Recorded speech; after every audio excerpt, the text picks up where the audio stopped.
Edward Barber, nahanap na ang kanyang true love. What's up mga kamarites? Thank you for tuning in. Ako po muli si Josepa dito sa Josepa, anong latest na nagatid sa inyo ng mga trending topic tungkol sa inyong mga favorite celebrity update.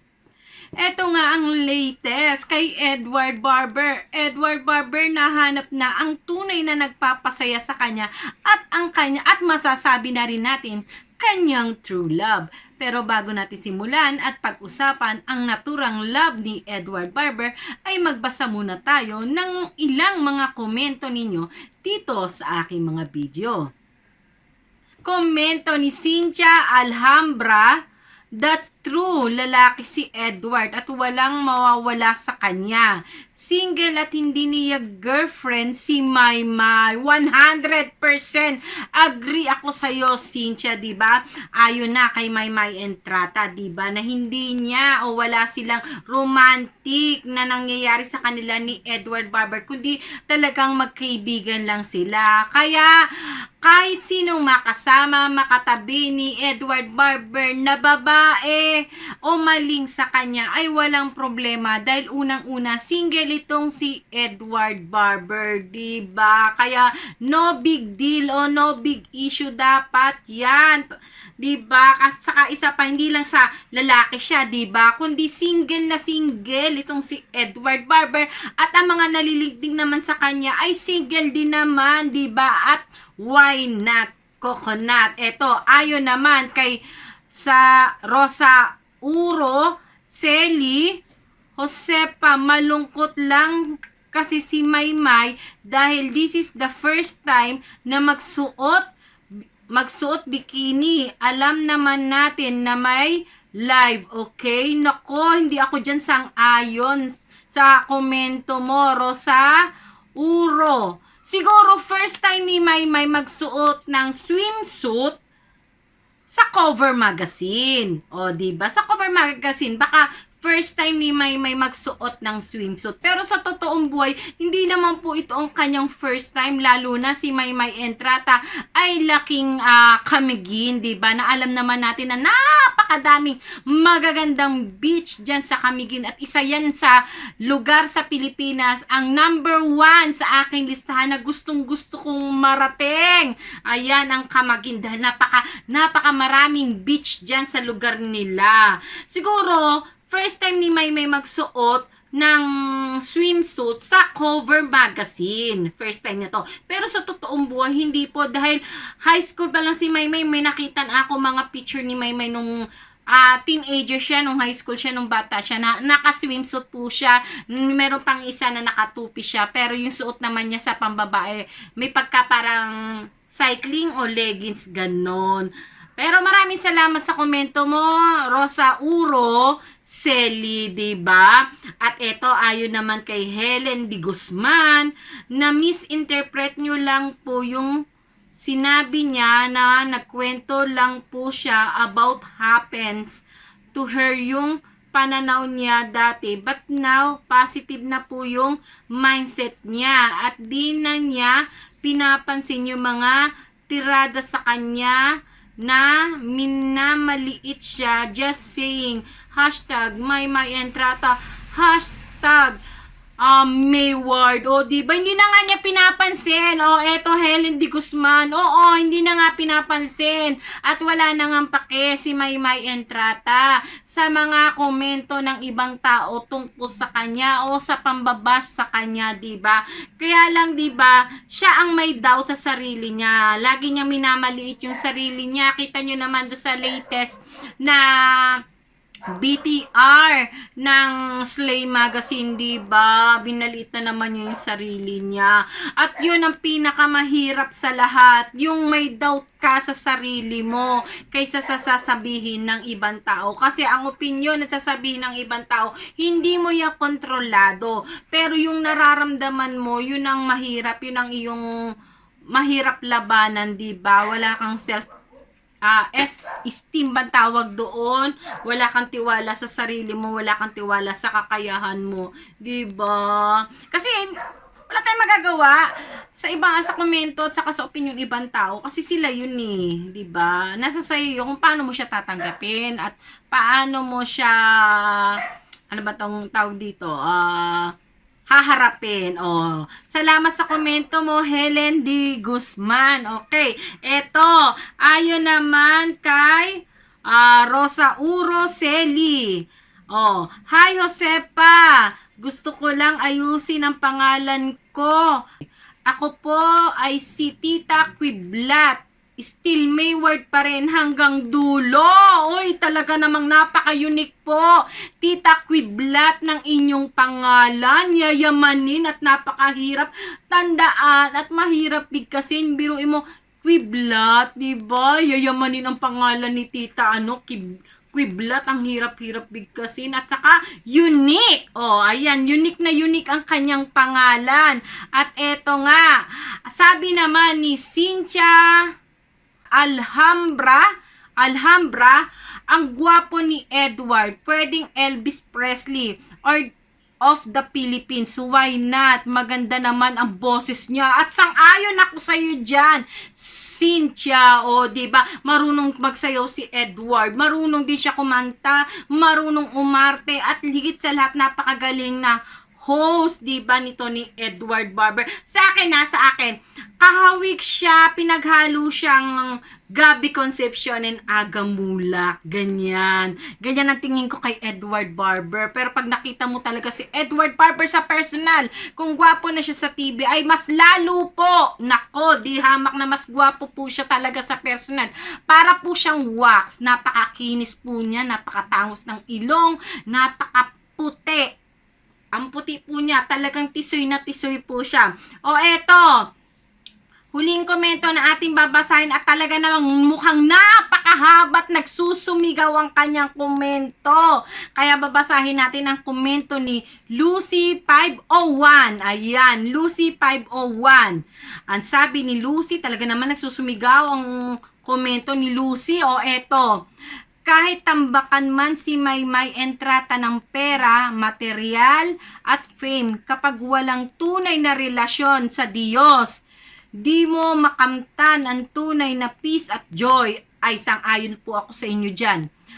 Sa iyong sarili at buhay. At alam iyan ni Maymay na naman boyfriend na siya. Puro ng material at financial na blessing. Bakit di pa rin siya masaya? Di ba? Totoo yan. Sa kanya na, may love life siya, successful ang career niya, may boyfriend siya. Pero talaga makikita mo sa mata ni Maymay Entrata na malungkot pa rin siya. Hindi mo may kakaila sa mata ni Maymay at saka expression niya. Hindi siya masaya. Parang, maybe pagod. Dahil sa sobrang dami ng trabaho. Sana dahil pagod nga lang talaga si Maymay Entrata dahil nag-aaral, nagtatrabaho. Sana yun lang sana. Pero yung sasabihin natin na hindi siya masaya sa nangyayari sa buhay niya, wag naman sana kasi nakakalungkot yun dahil lahat na kay Maymay Entrata ngayon, di ba? Masayang love life, masayang career, di ba? Nasa kanya na lahat. Kaya sana ma-appreciate yun ni Maymay at lumabas na sa mga mata niya yung glow ng saya at happiness. Eto, ituloy na natin ang komento ni Lucy. Napakahaba ng komento. Ayan. Na blessing. Bakit di pa rin siya masaya? Dahil disconnected siya sa tunay na may-ari ng nagbibigay ng blessing sa kanya. Uros-uros siya sa makamundong gawain. Subalit kulang siya sa espirituhanon o spiritual na gawain. Matinding disordinance, compromising ang ginagawa niya sa kanyang sarili just to please her family at people. Hanggat di mo inaayos ang iyong relasyon sa iyong Lord, magkakaroon ng sinasabi mong peace, joy at love para sa iyong sarili at ibang tao. Go back prodigal daughter to God. Siya iyong tunay mong kaligayahan at source ng iyong buhay at kinabukasan. Be not comfort to this world, but transformed by renewing your mind to the Word of God. Nandirito ka nga sa mundong ito, subalit huwag mong gawin at ipamuhay ang gawain ng mundong ito para malaman mo ang magiging kalooban ng Diyos o ng Lord mo para sa iyo. Nakikita ka ng mga tao at pamilya mong nakangiti o tawa ka, subalit inside wasak at di ka masaya, at ikaw ang may sabi niya noong may nakapansin sa iyo sa loob ng ASAP stage na malungkot ka sa kabila ng nagpapatawa ka. You have a calling at purpose na dapat mong tuparin at isa buhay, subalit nakakaligtaan mo na yatang nagpapadala ka sa naputol ang kanyang komento. Get na get kita dyan. Lucy 501, diba? Totoo yan. Nasa kanya na lahat. Kaya nga nagtataka ako, diba sabi niya dati nung nag-aano siya sa Cagayan de Oro, yung mag-isa lang siyang nakatira doon dahil nga yung kanyang pamilya ay bumalik na ng Camiguin, di ba? Sa Davao sila, tapos nag-Cagayan de Oro, tapos bumalik na sila ng Camiguin, di ba? Para hindi na daw sila mangungupahan, pero nag-stay siya sa Cagayan de Oro, mag-isa siya dahil nga nag-aaral siya, ng scholar siya doon. Tapos yung kapatid naman niya, si Vincent, sumunod sa mama niya sa Japan, kaya mag-isa lang siya sa Canada tuloy. Kaya mag-isa lang siya sa Camiguin. Yun nga, sabi niya, doon daw niya nahanap si Lord, doon daw siya nakahanap ng peace, 'di ba? Doon siya naging Christian, 'di ba? Tapos yun nga, nakilala niya si Edward Barber, nahila niya si Edward Barber para maging Christian din, 'di ba? Tapos mula ng 2020, yung nagkaroon sila ng problema, unti-unti nang nawawala si Maymay Entrata sa kanilang favorite church, 'di ba? Sa kanilang Christian. I don't know why, bakit siya lumayo, I don't know. Pero darating ang araw hindi natin naman kasi alam din. Malay natin, 'di ba? Hindi naman natin nalalaman ang ginagawa ni Maymay Entrata sa ano. Pero 'di ba, totoo 'yon. Lagi pag ini-interview si Maymay, lagi siyang parang 'di ba, depression. Ba't siya nagkakaroon pa ng depression, 'di ba? 'Yun ang malaking question mark eh. Bakit siya nagkakaroon ng depression? Alam naman natin 'yan. Nito lang kakapasok lang ng 2022 o last quarter ng 2021, dumaan si Maymay sa depression. Di ba? Bigla na lang siyang iiyak. Samantalang ando doon na sa kanya ang lahat. Andiyan na yung career niya, natutupad niya na lahat ng pangarap niya. May business siya, lahat nasa kanya na. Why malukot pa rin siya, di ba? Why ganon? Wala yung tunay na ligaya. Wow! Wala yung tunay na ligaya. Pero sana, mahanap ni Maymay talaga yung tunay na magpapasaya sa kanya at kukompleto, diba? Pagdasal na lang natin yan. Pero maraming salamat sa lahat ng inyong napakagagandang komento talaga naman. Kaya yung mga hindi pa nakasubscribe yan, ayan, mag-subscribe na kayo. At huwag niyong kalimutan pindutin ang bell button para lagi po kayong updated sa mga latest video ko. At eto nga, mag-update muna tayo dito kay Edward Barber. Ano ba at sino ba ang nagpapasaya ngayon dito kay Edward Barber? At talaga naman, ayan, banaag na banaag sa kanya ang tunay na kaligayahan. Ayan, eto nga, One Piece and Need Joy. Ayan, eto nga, One Piece at Need Joy. At talaga naman, dumarami at lumalaki na ang mundo nito ni Edward Barber. O, kita nyo naman kung gaano karami. Ayan, si Edward Barber, kita mo ang saya ni Edward Barber. Ayan, family night. Kasi may entrata ay nung September 28 ay merong meet and greet sa Slay Magazine. Eto naman si Edward Barber ay merong pa family night. Ayan, sa kanilang favorite youth, favorite church. Ayan, at siguro si Edward Barber ang isa sa mga organizer ng kanilang church. Wow, oh. Naka-Superman pa si Edward Barber. At tanda ako rito sa Superman na costume ni Edward. Parang bigay sa kanya to ni Marco no, nung kakalabas lang nila ng PBB ni Maymay, ni Kisses, saka ni Edward. Parang regalo to ni Marco sa kanya. Ayan ang suot-suot ni Edward Barber. Ayan o, diba? Oh, ang saya-saya ng Dodong. Ang saya-saya ng Edward Barber. Oh, talaga namang nahanap na ni Edward Barber ang kanyang true love. At sino ang kanyang true love?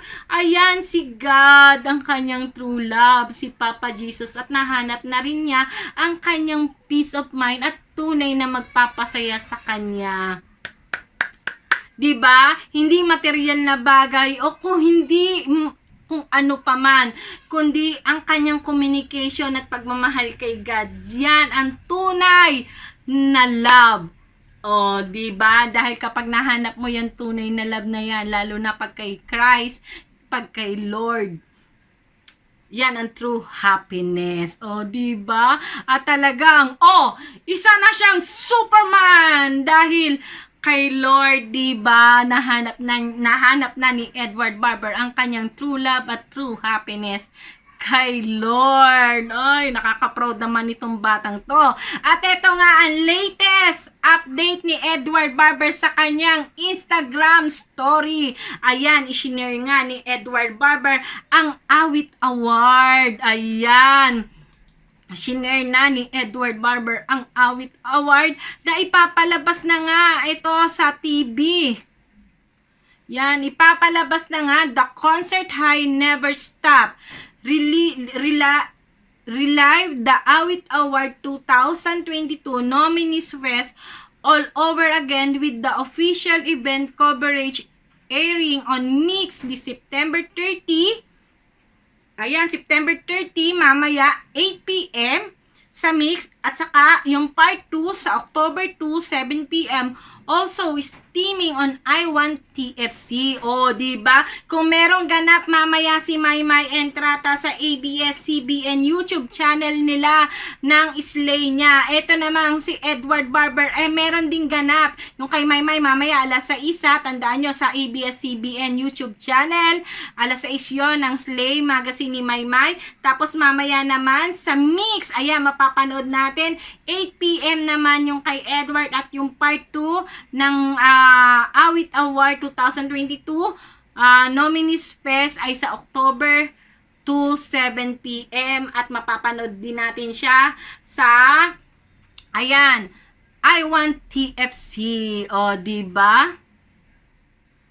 Ang Awit Award 2022 Nominees Fest ay mapapanood na natin mamaya ng 8 p.m. sa Mix. Ay balikan naman natin, ayan, ang ilang mga behind the scene ni Edward Barber. O, diba? Ito, panoorin natin ang ilang mga video na nasagap natin sa mga social media kagaya ng Facebook at Twitter. O, paalala lang po, hindi po sa akin itong mga video to at ito yung nasagap lang natin sa Facebook at saka sa Twitter. Siyempre, kailangan natin ng pang-update sa inyo at salamat din sa mga nag-video ito. Ito, panoorin na natin yung video ng mga ilang behind the scene ng ganap ni Edward Barber sa Awit Award. Edward, who is a new or rising artist that achieved extraordinary success or popularity within the last 12 months and has contributed to the advancement of OPM. Here are our nominees.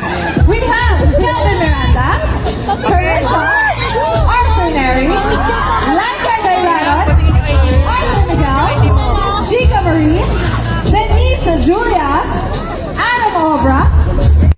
O, Eto, ipapaliwanag ko lang po itong video yung napanood nyo. Kasi siguro kung sa iba iisipin, ay, ang suplado naman yun ni Edward Barber. Hindi man lang nagpa-picture, hindi man lang kami pinagbigyan. Kasi live po ito kasi syempre maraming event na po ang Mayward. Marami ng event si Edward na napanood ko talaga ng live. Ayan, lalong-lalo na sa I Want ASAP. Simula siguro sa Chill Out, I Want ASAP. Present po tayo dyan. Isa po ako sa mga team live. Ayan, sa mga mall show nila, nandiyan din po ako. Lalo na kapag may movie sila. Ayan, ganito po eksena niyan, lalo na kapag live. Talaga hindi po sila nag-i-entertain ng mga fans o ng mga gusto magpa-picture sa kanila dahil mabilisan po ang ano nila dyan. Dahil syempre live sila, after ng papapakilala nung nasa stage, iti-turn over po agad sa kanila yon. Syempre may mga mini-memorize po silang script dyan. Kung magi-entertain po sila ng mga fans, baka magkagulo, tapos biglang sa kanila na ipapasa yung camera o kaya yung ano bang tawag dito? Yung camera.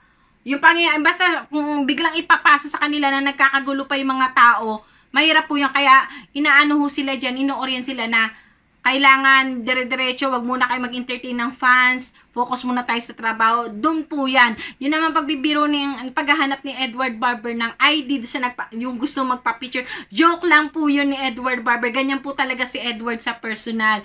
Yung sense of humor po niya medyo off sa atin dahil syempre alam nyo naman po, laking ibang bansa itong si Edward Barber. Kaya yung kanyang humor medyo mahirap din minsan sakyan. Pero biro lang po talaga sa kanya yun, yung naghahanap siya ng ID para magpa-picture sa kanya. Sinabi naman niya, joke lang po yun. O eto siya, talaga namang pinagtanggol ko na naman agad si Edward Barber. Sa akin lang po, para lang po alam ng ibang nanonood na hindi po suplado si Edward Barber. At napatunayan ko na po yan dahil isa po ako sa mga team live. Maraming beses ko na po na-encounter si Edward Barber. At pag sinabi po niya sa inyo, babalikan niya kayo para magpa-picture sa kanya. Babalikan po talaga niya kayo. O siya, eto, pagpatuloy na natin yung ilang mga video na nasagap natin sa social media.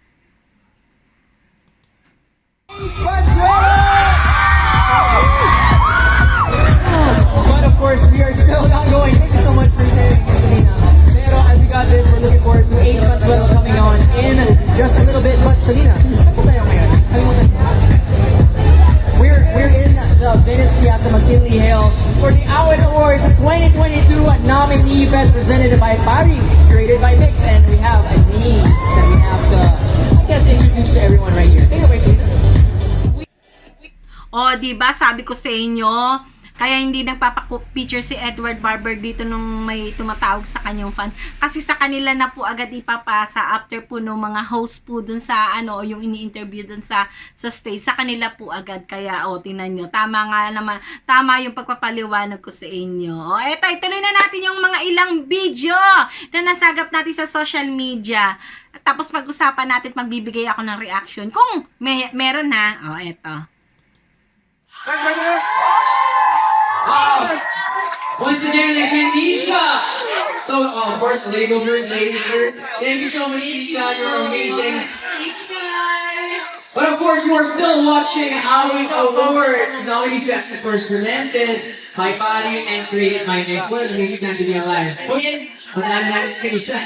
Anisha, go ahead. Yeah, and the night is only just getting started. But we heard so many amazing performances, heard so many nominees, and now we are about to reveal more the nominees from the technical field. Now, the technical field, grabe, importante ang categories na no, because the technical aspect allows all of us music lovers to appreciate songs vocally, musically, and visually. Alam ko yan. Songer. But of course, napamiliti natin sabihin na it doesn't take a lot to know talent in here. You'll be able to hear it, enjoy it, and feel it in the music that they create. Kaya naman, let's begin with the best engineer recording here. First up, we got Luzon by Ben and Ben House. The engineers, Gene Paul, Benona, and some Marquez. Sony Music in the Philippines. Blink, Wonder Lab Studios, sound engineer, and the ringmaster Lorenzo. Ang galing-galing na talaga ni Edward Barber maghusa, no? Talaga naman. Taas ang kamay. O, di ba? Wala pang aral yan. Di lalo na siguro kapag nagkapag-aral itong si Edward Barber. Ang galing-galing mag-host ng batang ito. At ang galing-galing din mag-interview. Napakatalas ng utak. O siya, eto, ituloy na natin ang video. Panoorin na natin ang dire-diretso. At saka na lang ako magbibigay ng reaction siguro pag natapos. Dahil medyo marami yung video na may iksi lang naman siya na nasagap natin sa Facebook at saka sa Twitter.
Nakakainis naman. Bigla ko tuloy bigla ko tuloy na miss si Edward Barber at saka si Robbie Domingo.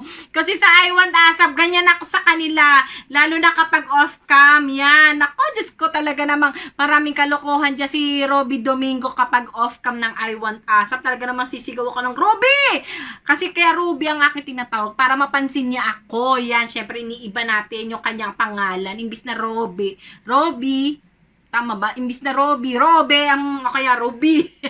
Yan, tapos sisigaw din ako kay Edward ng, Edward, I love you! Kaya sigaw ko, Mayward, I love you! Tapos, kailangan malakas ang sigaw mo na bunggang-bungga na akala mo galit ka para mapapansin ka nila. O, diba? Ganyan na mga technique kapag nagti-team live! Yan, o, diba? Bigla tuloy nakakamiss mag-team live, o, diba? Kaya ulit ako makakapag-team live, diba? Kasi ngayon ang alam ko kapag nagti-team live ka sa ABS-CBN, diba?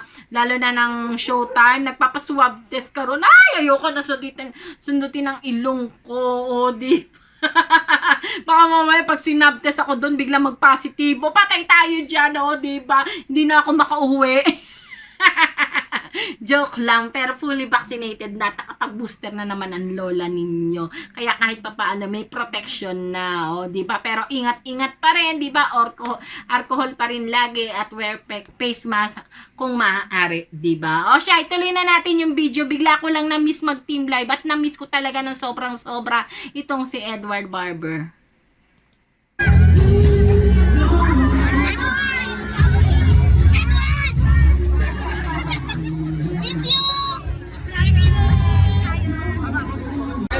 Hello everybody!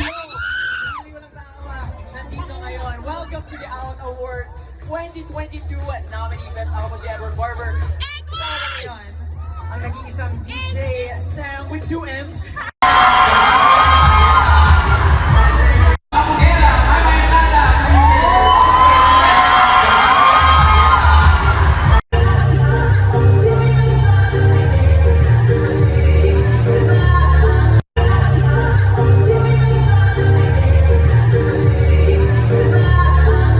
Piazza McKinley Hill for the AWAT Awards 2022 Nominee Fest, presented by Barry and curated by Mix.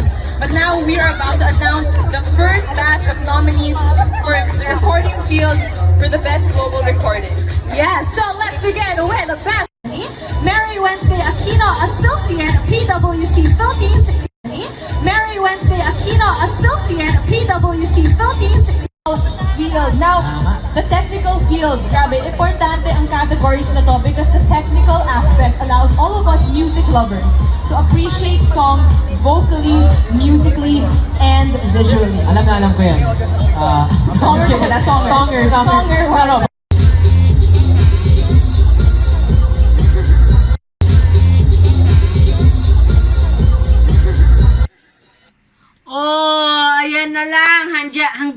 teka lang muna, yung mga nasagap nating video ng ilang mga behind the scene ng Awit Award, di ba? Ng nominees, ayan, ni Edward Barber, o di ba? Pasensya na kayo, chinarge ko lang yung laptop at nalobat na, o ayan. O siya, eto, kung na, yung mga nakakamiss kay Edward Barber, ayan, Embracing Changes, ayan, sa Spotify, nandiyan dyan pa rin po yan kay Hana Pangilingan na kapatid po ni Donnie. Ayan, panoorin nyo po siya, pakinggan ninyo, at talaga namang hahanga po kayo lalo sa maturity at kabaitan ng batang ito ni Edward Barber. Panoorin nyo po yan sa Spotify, nandiyan dyan po yan, mga 30, almost 30 minutes po yan, at part 1 pa lang po yan ng interview kay Edward Barber sa Spotify po, ayan.